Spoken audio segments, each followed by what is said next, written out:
Doctor Reimberto Pichardo Juan, presidente de la Asociación de Ciudadanos contra la Corrupción, C3, con ustedes aquí de nuevo. Les recordamos que nuestro contenido se transmite por Teleradio América y Teleradio América 2, canales 12, 45 y 79, lunes, martes, viernes, sábado. Luego pasa a nuestra plataforma, a nuestro canal de YouTube, Ciudadanos contra la Corrupción C3. Si ven nuestro contenido, disfrutan de nuestro contenido y todavía no se han suscrito, por favor suscríbanse. Y a aquellas personas que se les reenvía nuestro contenido, por favor pídanle que se suscriban también. Continuamos nuestra entrega de la pretendida solución dominicana al problema haitiano. Esta es nuestra octava entrega de esta serie. Y para continuar, pues le cedemos el micrófono a nuestro distinguido invitado, el licenciado Pelegrín Castillo. Muy contento de encontrarme de nuevo aquí, en tu compañía, reiterándote las gracias por la invitación a tu programa de orientación ciudadana sobre un tema medular, vital, esencial, existencial del pueblo dominicano. No, gracias a usted por venir para acá, ¿eh?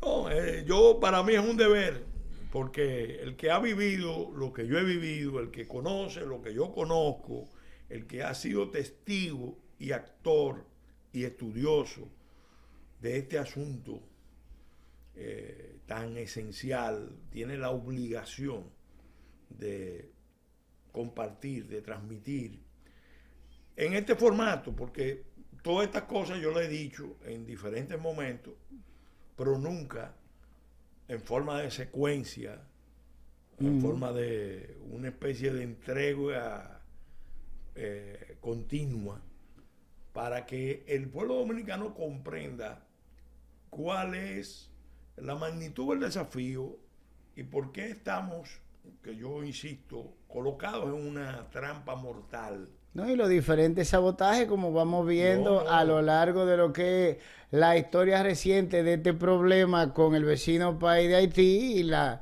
organismos internacionales y grupo empresarial interno intentando entregarnos. Y o sea parte que de sí. las élites, porque no solamente son los grupos empresariales, ellos son los que tienen una cuota mayor de responsabilidad, pero ahí tú puedes encontrar grupos religiosos, grupos militares, sectores académicos.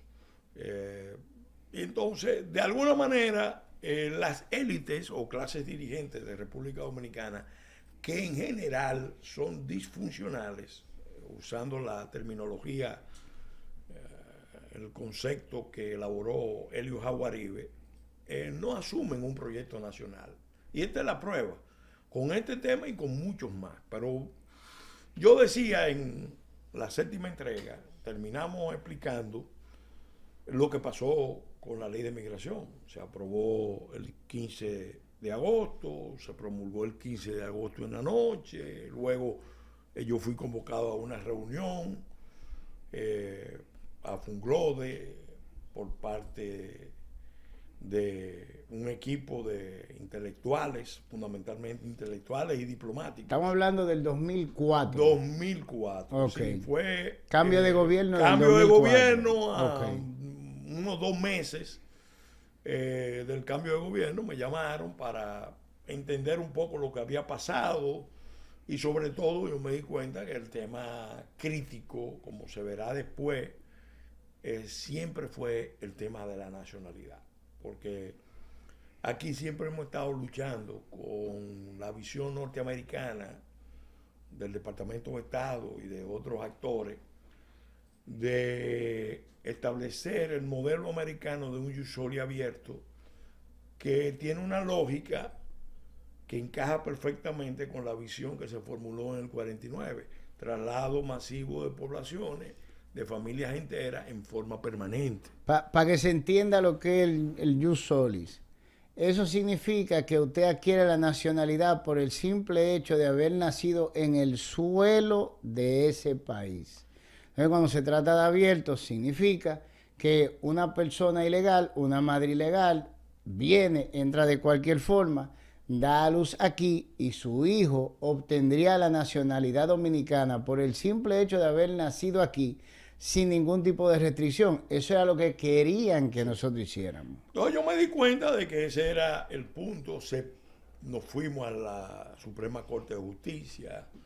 Ahí se ganó la batalla porque se ratificó la decisión de la constitucionalidad de toda la ley, incluida la disposición relativa a tránsito, que era la que hacía crisis. Ellos no se quedaron contentos. El grupo encabezado por Wilfredo Lozano se movieron las fuerzas para ir a la Corte Interamericana de Derechos Humanos. Luego la Corte allá emitió con el famoso fallo de Gianni Bosico, ordenándole al Estado Dominicano una serie de decisiones, entre ellos la entrega de la nacionalidad. El pleito siguió en esos niveles internacionales. Y vino un match bastante intenso, fuerte, con el ministro Almeida, que era ministro de Interior, que pasó a ser asesorado, como yo decía, por Wilfredo Lozano, Fran Báez, ese equipo, en lo que se refiere a la implementación del reglamento, de la ley de migración. Mucha gente siempre se preguntó por qué la ley se aprueba en el 2004 y el reglamento entra en vigencia 7 años después, en el 2011. Y tenía que ver mucho, fundamentalmente, con un desacuerdo que había. Porque el ministro quería imponer su visión de un reglamento flexible que incluyera un poder discrecional para la regularización de todo nacional haitiano en el territorio nacional, mientras que la posición nuestra como aliados al Partido de la Liberación Dominicana y de la propia Cancillería encabezada por Carlos Morales Troncoso y de las Fuerzas Armadas, que en ese momento estaba al frente de la misma el almirante Sigfrido Pared, fue que eso no se podía. Entonces ahí hubo un impasse que debió resolverlo el presidente Fernández, porque cuando se dan ese tipo de situaciones, en una materia como esa, lo correcto era reunir en el Consejo Nacional de Migración o en una discusión más amplia los diferentes sectores concernidos, discutirlo y tomar una decisión en cuanto al reglamento a seguir. Nosotros, desde el Consejo Nacional de Frontera, donde estaban representados gente como sectores como el Instituto General de Almirantes de las Fuerzas Armadas, su presidente, que había sido presidente, el general Padilla Medrano, Armando Armentero y otros sectores más. Nosotros logramos elaborar un reglamento bien amplio, bien abarcador y sobre todo frenar lo que hubiera sido un desastre, porque si hubiera pasado el proyecto del ministro asesorado por Wilfredo y Fran Báez, era en los hechos anular la ley, dejar sin efecto los aspectos fundamentales de la ley, lo cual no se iba a aceptar y vamos a generar un conflicto. Pero el presidente Fernández prefirió darle larga para que eso se fuera resolviendo eventualmente con la reforma constitucional. Ahora, hay 3 aspectos. Dame un segundo. Eso quiere decir que Leonel Fernández asume en el 2004 y la ley se promulga 7 años después. La ley se promulgó. Digo, el reglamento. El reglamento. El reglamento se promulga, la ley duró 8 y el reglamento duró 7. Sí. Entonces, esos 7 años son precisamente dentro de los 8 años, el segundo periodo de 8 años, el tercer periodo de Leonel Fernández. Lo que significa que, como Leonel Fernández era el presidente, nosotros no teníamos definido la aplicación de la ley de migración durante 7 años porque Leonel decidió darle larga.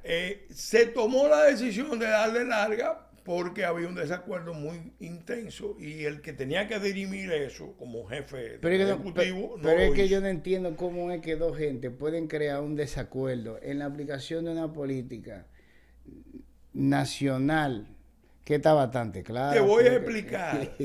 Para mí estaba muy clara, para ti estaba muy clara, pero la presión internacional que había con relación al tema de la nacionalidad, porque en realidad ese era el aspecto vital, el aspecto crítico, crucial, que estaba en debate. Entonces se prefirió priorizar la reforma constitucional, entendiendo que con la reforma constitucional se podía resolver el problema de la nacionalidad. Pero volvemos. No la nacionalidad de nosotros los dominicanos, sino ellos querían que nosotros a la mala le diéramos nacionalidad dominicana a todos los inmigrantes ilegales haitianos. Los organismos internacionales, Estados Unidos, arrastrando a Francia, Canadá, pero sobre todo a Estados Unidos, porque era la presión de los norteamericanos en todos los informes, tú lo buscas y es sistemático todos los años. Ellos insistían que República Dominicana estaba dejando a mucha gente sin nacionalidad, que le estaba negando los derechos y estaban subordinando, acuérdate que... Pero es que eso no es verdad, porque la constitución haitiana, si mal no recuerdo, reconoce como ciudadano haitiano todo aquel nacido del padre haitiano. Eso era el argumento que nosotros teníamos. Pero esta gente, acuérdate, que el plan que hay, porque no es un problema de argumento. No. No, nunca ha sido un problema de argumento. El problema es que hay un Estado colapsado, un Estado fallido, un Estado descartado, pero al mismo tiempo hay unos núcleos de poder muy grandes en Estados Unidos, donde está la diáspora haitiana con mucho poder, lo tenía en ese momento y después al presente lo ha reforzado.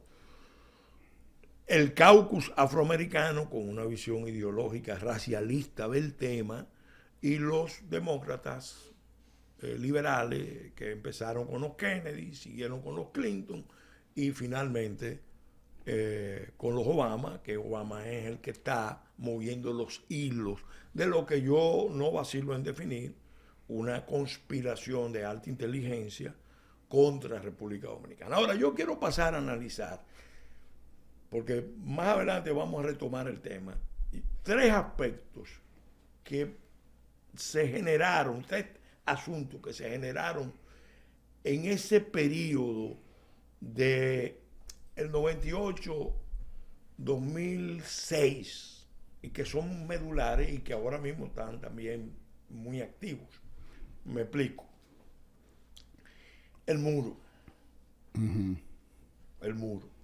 Como el que los norteamericanos tienen en México. El en la primero frontera. que plantea, que yo conozco. Ahora es un muro, el que los gringos tiene como 3 pisos de altura. El primero que yo conozco que plantea la necesidad de un muro, lo tengo que decir en honor a la justicia y a la verdad, fue Alejandro González Pons, embajador dominicano, miembro del PLD, subsecretario, miembro del Comité Central, subsecretario de Asuntos Internacionales del PLD. ¿Dónde lo plantea? En una comisión y en una plenaria del primer diálogo nacional que se convoca. Eso chocó a mucha gente, que Alejandro, que conoce perfectamente las relaciones dominico-haitianas, conocía un gran amigo que ya partió al padre, Alejandro González Pons, pasó a ser el abanderado de esa tesis. En el diálogo nacional se discutió en la comisión y bueno, en la comisión donde se discutió el tema, se aprobó el tema, pero en plenaria como que no se le dio mucha importancia. Posteriormente, con el paso del tiempo, Alejandro ya fue nuestro embajador en Chile, fue nuestro embajador en Madrid, fue nuestro embajador en Bruselas, conocía perfectamente todo el entramado, todo el embrollo que hay alrededor de las relaciones dominico-haitianas y planteaba el muro. Pero no se le prestó atención. Llegó el presidente Mejía se producen los ataques del 9/11 y eso cambia la escena internacional porque Estados Unidos declara la guerra mundial contra el terrorismo y esta frontera insular, intrainsular entre dos estados emblemáticos o dos naciones emblemáticas, una con un estado fallido y otra con un estado débil, los norteamericanos elevan sus niveles de seguridad, sus estándares de seguridad, y los aliados de los norteamericanos por igual. ¿Qué pasa? Bueno, recuérdate que el presidente Mejía mandó tropas a Irak. Sí, que le pagaron en estos días porque se le tiraron a la casa Hipólito. Se convirtió en el abanderado del envío de tropas de Centroamérica, República Dominicana, un contingente casi equivalente a una brigada. Porque entre los dominicanos, los salvadoreños, los guatemaltecos, no recuerdo qué otro país de Centroamérica mandó tropas, pero ya eso era casi una brigada. Aquí se mandó un batallón, tengo entendido, unos 400 efectivos. Entonces, en ese contexto, terminando aproximadamente el periodo de Hipólito Mejía, se estaban trabajando dos legislaciones. Una legislación antiterrorista, la Cámara me encomendó a mí que trabajara una propuesta de ley antiterrorista y yo pasé 6 años trabajando con esa legislación. Ahí estudié mucho el fenómeno del terrorismo, la legislación antiterrorista y además los métodos que usan los terroristas y la lucha antiterrorista. Tú conoces al papi del terrorismo, ¿verdad? Hassan y Sabah. Sí. Entonces, fíjate qué pasa. En paralelo, aquí viene invitado por el Congreso Dominicano, después de un viaje que el presidente Hipólito Mejía dio a Israel, viene el ex primer ministro de Israel, Ehud Barak. En ese momento, él estaba trabajando, colaborando con los Estados Unidos en el campo internacional para articular las luchas contra el terrorismo. Y pronuncia una conferencia en la reunión conjunta de ambas cámaras. Fue una visita de varios días. Yo fui su edecán. Y esa visita, él habló de los problemas de seguridad que estaban planteados. Esa visita fue seguida de una visita a la frontera. Después de la conferencia, nos fuimos a la frontera. Ya nos esperaba el ministro Soto Jiménez con el jefe del ejército, el jefe de J2, el jefe creo que estaba el jefe de la Fuerza Aérea, el Estado Mayor de las Fuerzas Armadas. Era en Jimaní. Y ahí fue muy interesante, nunca se me va a olvidar esa imagen. Llegamos 3 helicópteros, un ex primer ministro que fue jefe del ejército de Israel, con su equipo de oficiales retirados, su traductor. Bueno, el punto es que llegamos en helicóptero, nos están esperando los militares. Y se dio un momento, de esos momentos que te permiten ver con claridad el problema. Se abrieron las puertas de Jimaní para el mercado. Entonces, estaba nuestro visitante, el embajador de Israel, y estaba el Estado Mayor Conjunto de la Fuerza Armada. Pero cuando se abren las puertas, cientos de haitianos, una multitud, cruzó sin controles, así, libremente. ¿Cómo lo hacen hoy? Como lo hacen hoy, al territorio dominicano a un día de mercado. Una cosa, y nos envolvieron, porque nosotros estábamos ahí, y propiamente a pesar de toda la seguridad y todos los aparatos, Lo sobrepasaban en número por mucho. con mucho.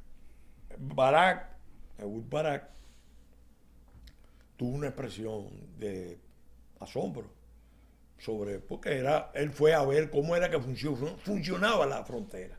Entonces dijo a Soto y nos dijo a los que estábamos ahí, bueno, ustedes tienen un problema muy serio.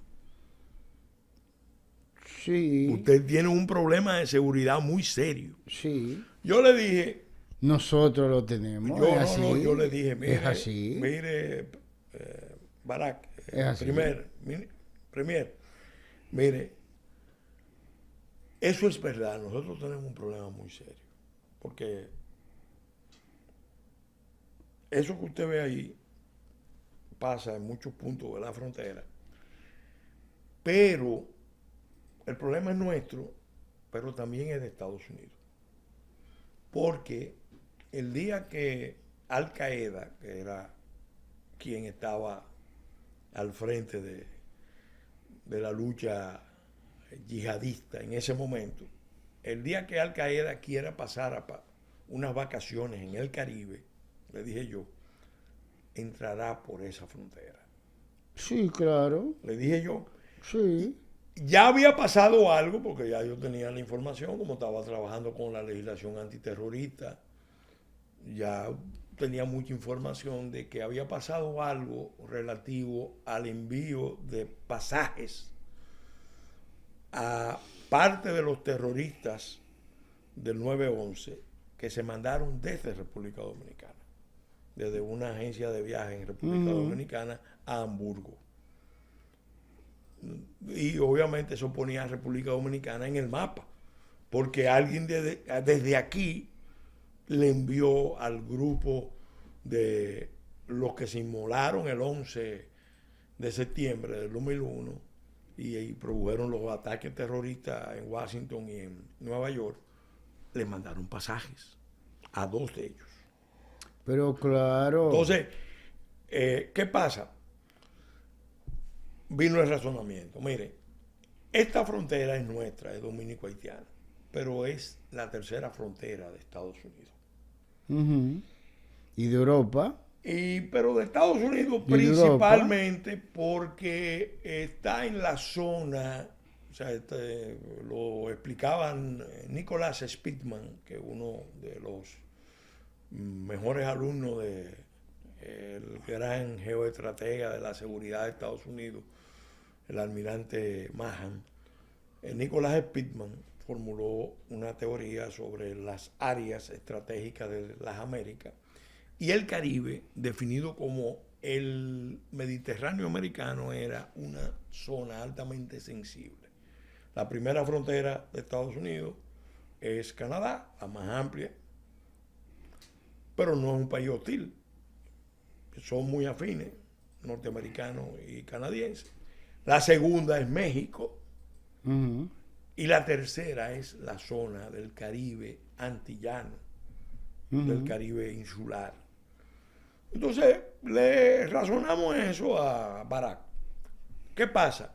Bueno, cuando él planteó en su conferencia, ya lo había planteado, pero después en las reuniones posteriores que sostuvimos, evidentemente él le llamó la atención eso y sus recomendaciones eran que nosotros teníamos que elevar considerablemente nuestra seguridad por nosotros mismos y por nuestros aliados, porque en ese momento y hoy Estados Unidos sigue siendo la nación aliada, donde tenemos más intereses en común, incluso una comunidad de 2 millones de dominicanos que viven en Estados Unidos o son residentes o son ciudadanos. ¿En qué año fue eso? Eso estoy hablando de 2004.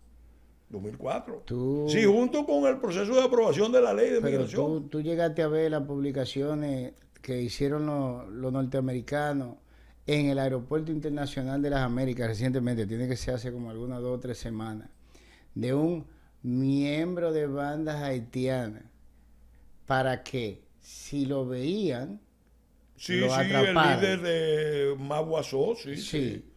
en el Aila, En el Aila y no en en la los otros frontera, aeropuertos. no en la Sí, sí, frontera, sí. no allá, No, no, no, no. no, yo lo En vi, el yo Aila, lo vi. Aeropuerto Internacional de las Américas, por donde tu familia viaja, por donde mi Ey, familia viaja, por donde la familia de muchos dominicanos llega y se va. sí. Ahí, no di que en la frontera. Fíjate que ese tema, bueno, nosotros conversamos ¿Y con... estamos en qué año? 2024. Estamos en el 2024. 20 O sea, años hace 20 después, años. estamos en ese Entonces, can. ahora vamos a ver otra vertiente del tema.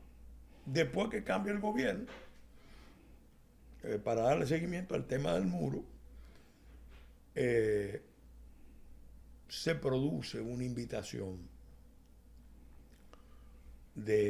al Consejo Nacional de Frontera a ir a Israel. Ya nos habían invitado los norteamericanos a una comisión de diputados con miembros de la Comisión de Frontera a ir a Arizona a ver la frontera con muros.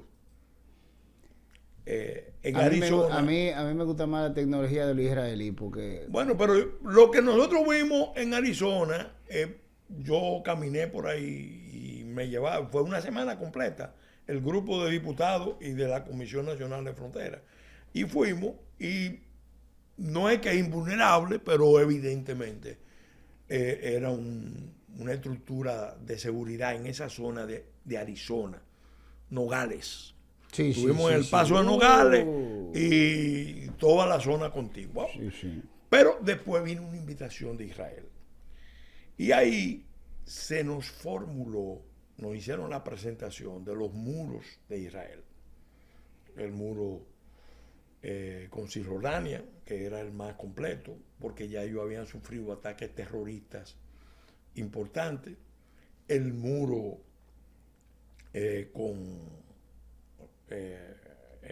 el Líbano, que era un muro de guerra, porque ya había habido escenarios de guerra con Hezbollah, y el muro de Gaza. O sea, nosotros, la comisión que fue, incluía la presencia del jefe del ejército, el general Estrella Fernández, del subdirector de aduana. ¿Quién pagó todo eso? No, el Estado Dominicano. Nosotros fuimos... O sea que se invirtió dinero en no, lo que sería la seguridad fronteriza. Recibimos la invitación Ya, a visitar Israel en visita oficial. ya. Obviamente, allá nos llevaron a los diferentes puntos, las instituciones de Israel, Sí, pero que a ver cómo funciona. el viaje Vimos, de ustedes fue una inversión del pueblo sí, dominicano. claro. Y estaba Jordania. El muro no, la valla con Jordania, que no es un escenario de guerra porque hay un tratado de paz entre Jordania e Israel, pero esa frontera, fíjate, todos los días pasan 20.000 vehículos desde Jordania a Israel y van al puerto de Haifa. Así, parte de la carga de Jordania hacia Europa, o la que llega desde el exterior, entra a Jordania vía puerto de Haifa y luego por la frontera. O sea, que eran puestos de control. Y vimos cómo se controlaban las fronteras con toda la tecnología disponible. Esa misma comisión, ya en el curso de ese año, 2005, 2006, visitó Ceuta y Melilla, ahí yo no fui. Y después hubo un viaje invitado por el gobierno, las Fuerzas Armadas venezolanas, a las Fuerzas Armadas Dominicanas, a ver las fronteras de Venezuela. En la cumbre mundial antiterrorista, al gobierno dominicano, el presidente Fernández fue, yo fui, porque como estaba al frente de la legislación antiterrorista, ya estaba clasificado como, vamos a decir, el experto nacional en materia de legislación antiterrorista. Y fui a esa cumbre que se dio en Madrid con motivo de los atentados de Atocha. El aniversario de los atentados de Atocha se hizo en Madrid, 2005, esa reunión. Fue el presidente Fernández. Fue después de la reunión de Israel.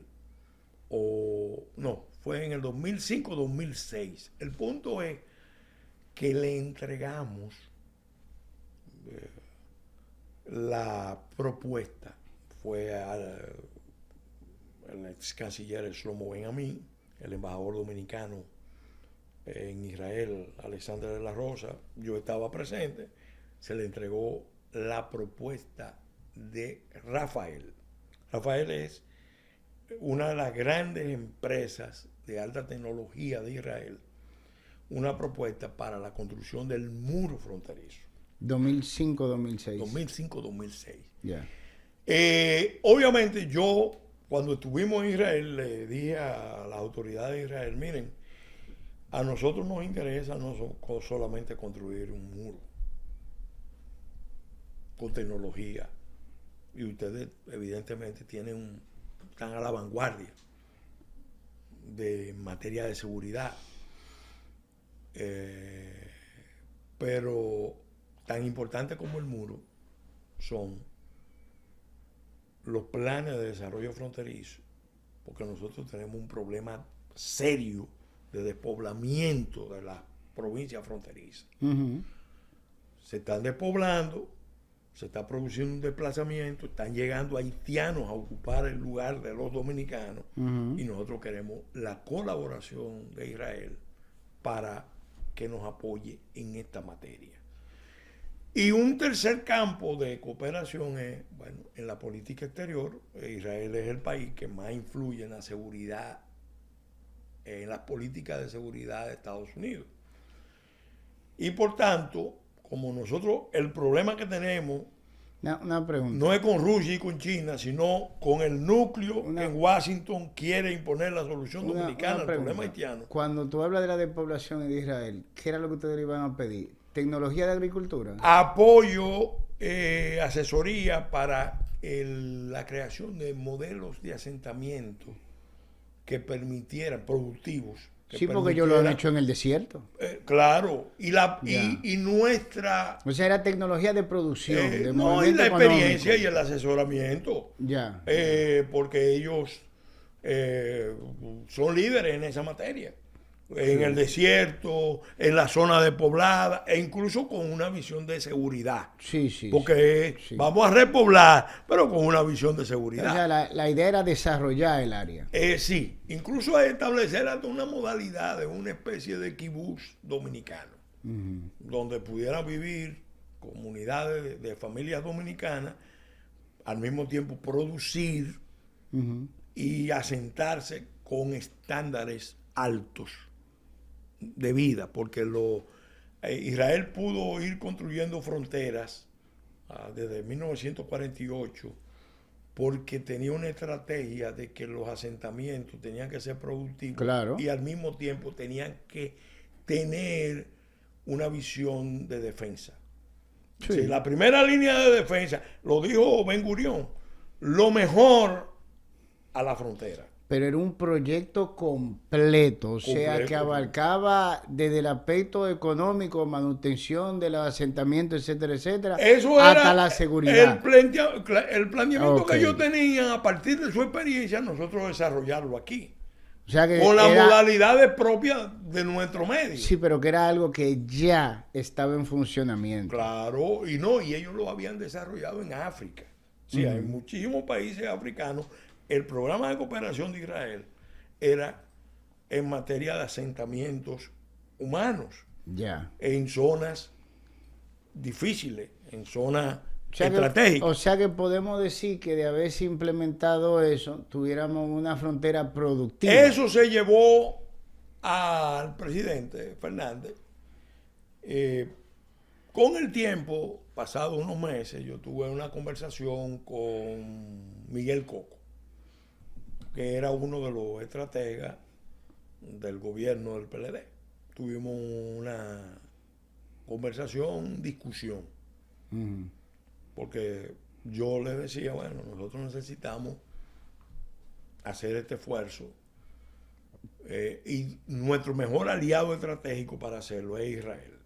Sí, ellos lo han hecho antes. Israel, porque primero están las relaciones históricas entre República Dominicana e Israel. Segundo, le da confianza a Estados Unidos.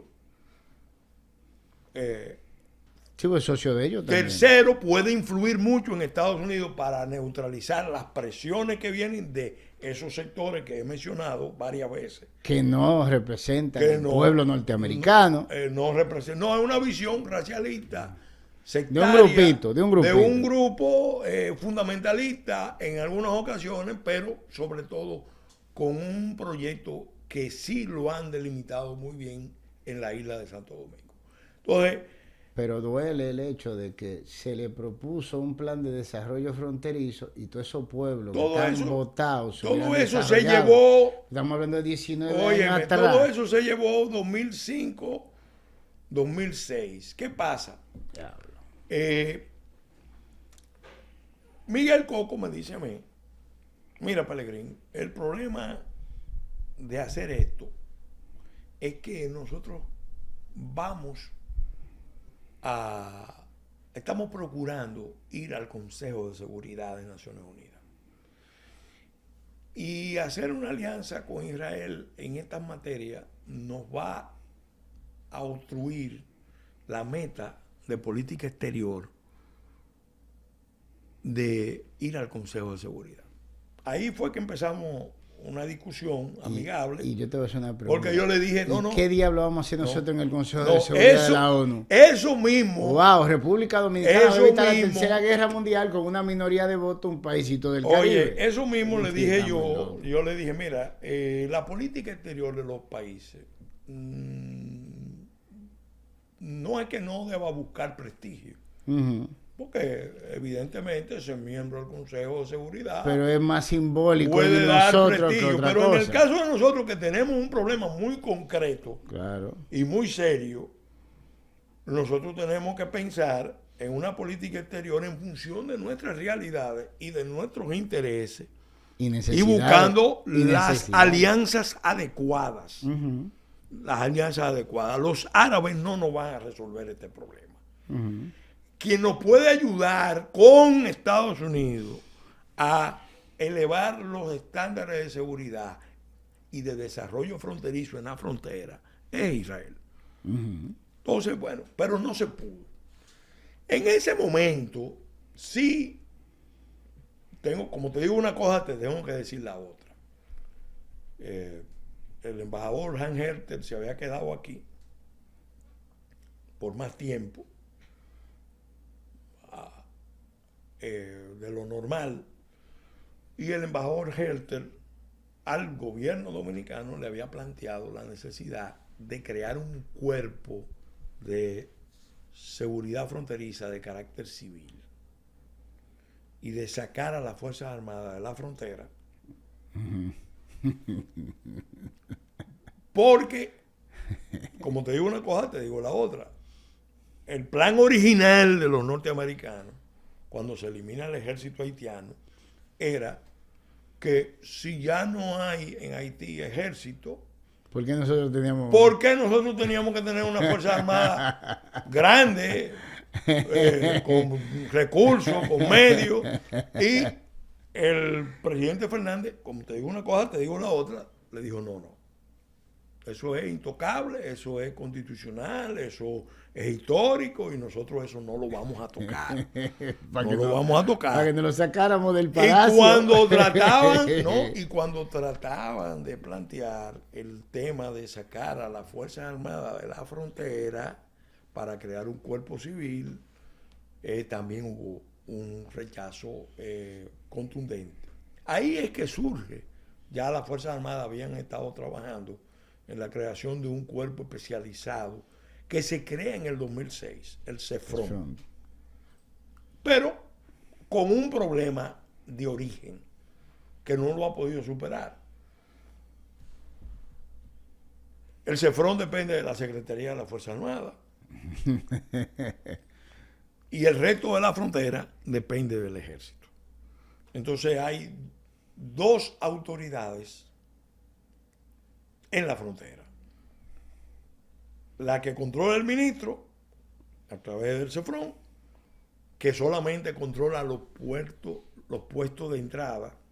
Son 4 oficiales y algunos, hay 18 extraoficiosos, pero que operan igualmente. Y el ejército, que se supone que tiene el control del resto de la frontera, más la frontera marítima que corresponden a la Marina. En otras palabras,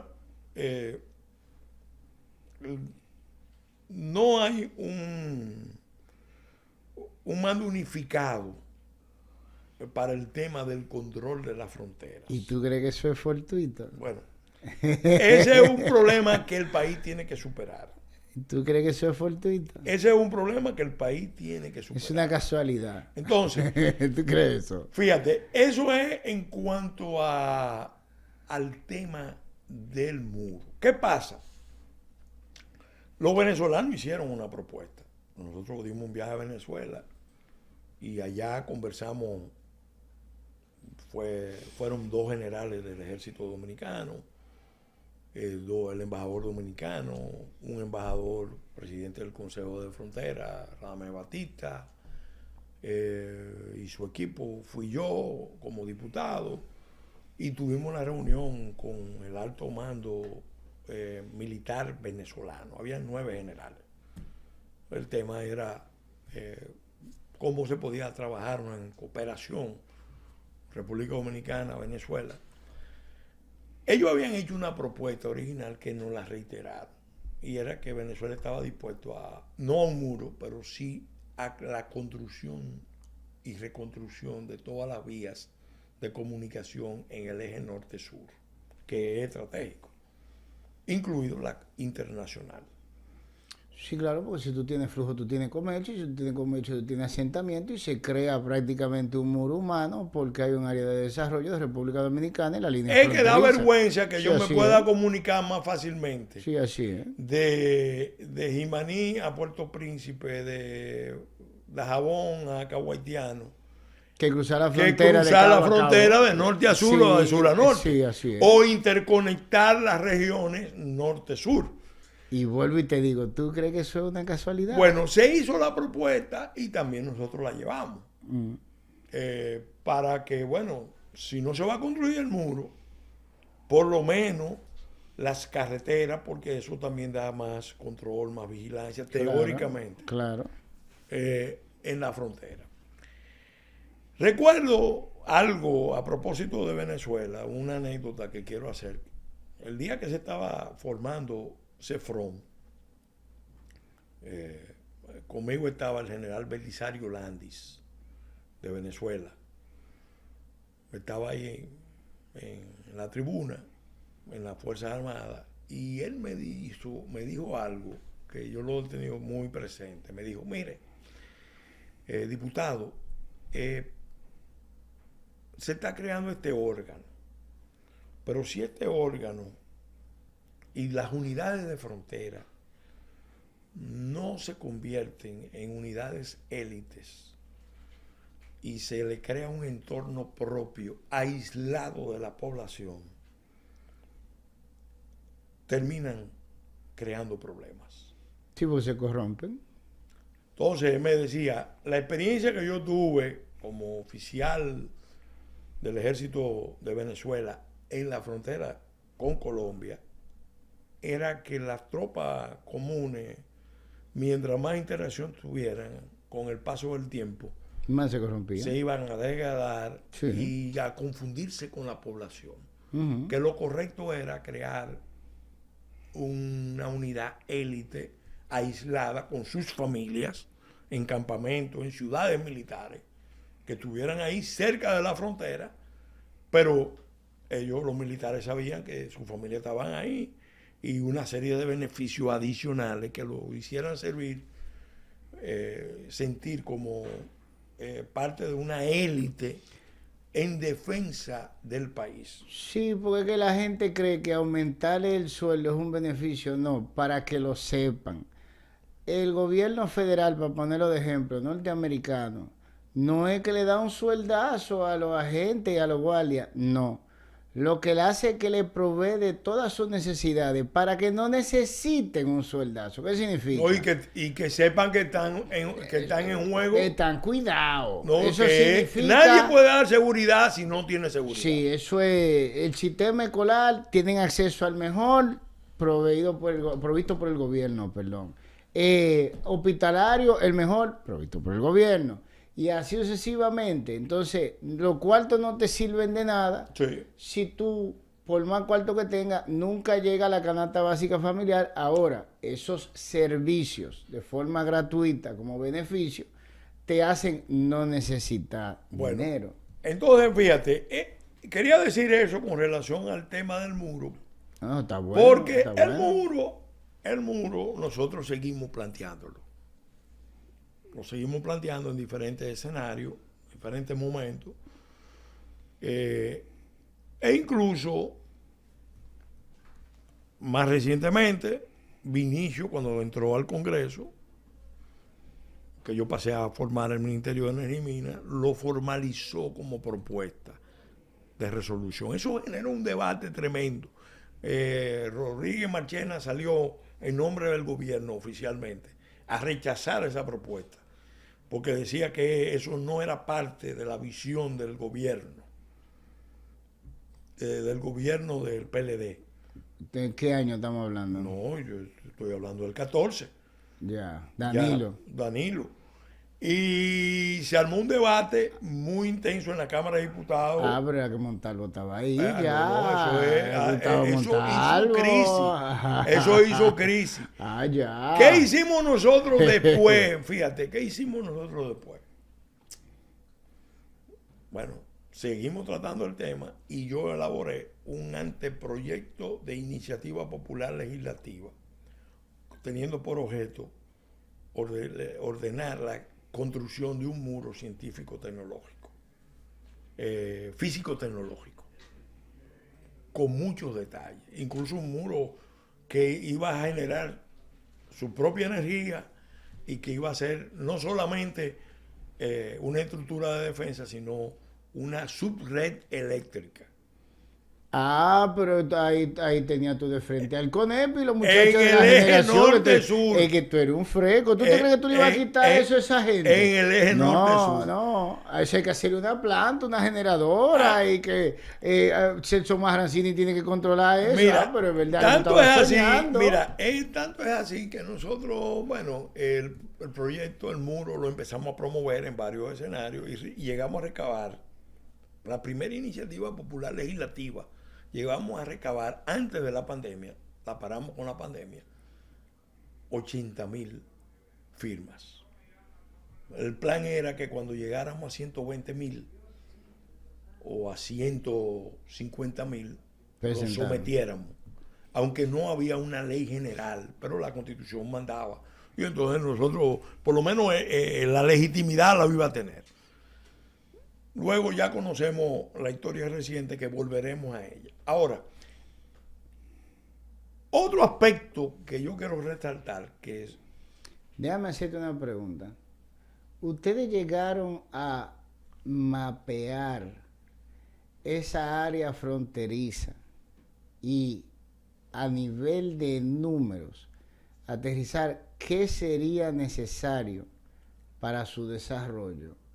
Porque, por ejemplo, si lo primero que se necesita son las vías de comunicación. Claro. ¿Ustedes llegaron a cuantificar eso? No tanto a cuantificarlo, pero sí tuvimos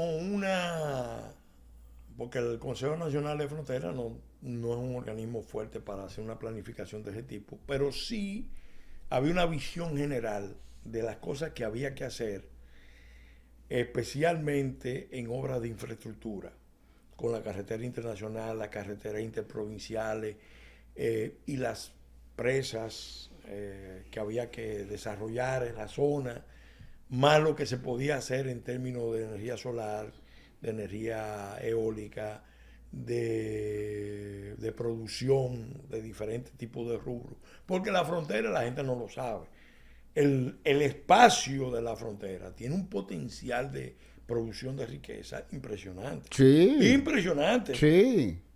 Tiene el mejor puerto Sí. de la isla. Sí. En el sur, en Pedernales, lo que le falta es gente, que dominicanos que vayan para allá. Claro. Pero Si tú lo desarrollas, tú no puedes tener a un grupito de empresarios dominicanos haciendo un fideicomiso en Pedernales Cabo Rojo con turismo, que es la actividad menos viable para la zona fronteriza. sí. Pero perfecto. Pero ahí se puede hacer de todo. Sí. Porque hasta agua subterránea Sí. hay en enormes cantidades. Sí. En Pedernales concretamente. Bueno, pero volviendo al punto. Yo te decía que, bueno, este debate, esta cuestión del muro tiene toda esta historia. Hay otro aspecto que para mí fue muy doloroso, en lo personal. Déjalo introducido porque ya no queda poco ¿No queda tiempo. poco? Sí. No tiene que quedar Bueno, como lo voy a 3 dejar minutos. introducido. Mira, Exacto. cuando yo llegué al Congreso, yo puedo decir con jactancia de que siempre procuré tener los mejores asesores. Y la gran mayoría eran pro bono. Por ejemplo, en materia laboral, yo tenía la confianza de acercarme a don Lupo Hernández. Tenía la confianza. Élite jurídica de la República Dominicana. Igual a Milton Ray. Que se nos torció un poco en el Constitucional, pero está bien. No crea. De eso hablaremos después. Pero él preparé un proyecto de ley para plantear la renacionalización de los mercados laborales. Uh-huh. Y ese fue un capítulo donde yo me siento, vamos a decir, porque yo logré aprobar muchas leyes. Yo tengo un récord de aprobación en el Congreso de leyes. Tengo también de enmiendas, de resoluciones y de cuestiones fundamentales. Pero esa iniciativa tiene una historia de que siempre logró aprobarse 3, 4 veces en la Cámara de Diputados, pero siempre se caía en el Senado de la República. Sí. Claro, y un día un senador tuvo la gracia media burlesca de decirme: Pellegrino, siga afanándote, que tú puedes lograr aprobar todo eso en la Cámara de Diputados, te lo vamos a tumbar. Claro. Al final ya ni siquiera en la Cámara de Diputados se podía aprobar. Claro. Y era un proyecto que lo habíamos elaborado, yo lo hice como borrador, y quien lo mejoró y lo conceptualizó mejor fue don Lupo Hernández Rueda. O sea que estamos hablando de una autoridad. Uh-huh. Y hicimos todos los esfuerzos para que el movimiento sindical se involucrara. Pero eso lo vamos a analizar en el próximo capítulo, porque ese es un aspecto fundamental. Ese es interesante, yo te voy a decir por qué. Aquí todo el mundo dice que el dominicano no quiere trabajar. No quiere trabajar. Pero el problema es que tú no puedes mandar un muchacho a la UAS a prepararse a nivel universitario y después decirle que tiene que poner blog.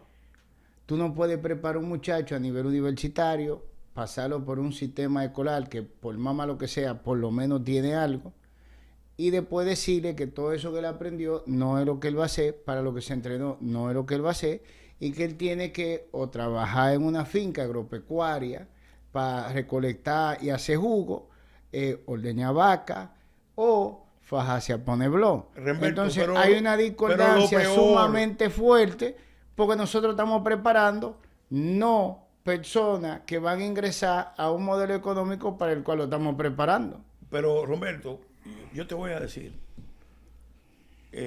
yo no veo mal. Aquí hay 1.500.000 jóvenes entre 15 y 21 años que, de acuerdo a la Constitución, deberían estar sujetos ya al programa de servicio social para el desarrollo. Sí. Y eso implica desplegar muchas capacidades, muchas iniciativas, y una de ellas es vincular a esa población, aún sea una población urbana, a la experiencia de la reforestación, a la experiencia de la siembra, Sí. a la experiencia de la cosecha, porque eso no le va a hacer ningún daño No. a ningún muchacho. Eso es labor Al social. contrario, Eso le es va, labor social. no, y le va. Pero tú preparar a un ingeniero para decirle que va a poner blog. No, un ingeniero no. Claro, Ahora, lo lo estamos haciendo. que es inaceptable, desde cualquier punto de vista, es que 4,5 millones de dominicanos estén beneficiándose de bono luz, bono gas, Claro, solidaridad, claro, supérate, claro, etcétera, etcétera, claro. etcétera.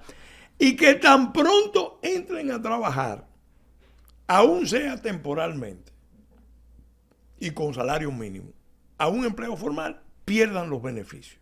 Sí. Eso es sencillamente Pero una eso- aberración. eso- Pero eso lo vamos a analizar en el próximo programa. Señores, por hoy hemos llegado hasta aquí. Vamos caminando hacia la 9ª entrega de este programa. Que el Señor los bendiga.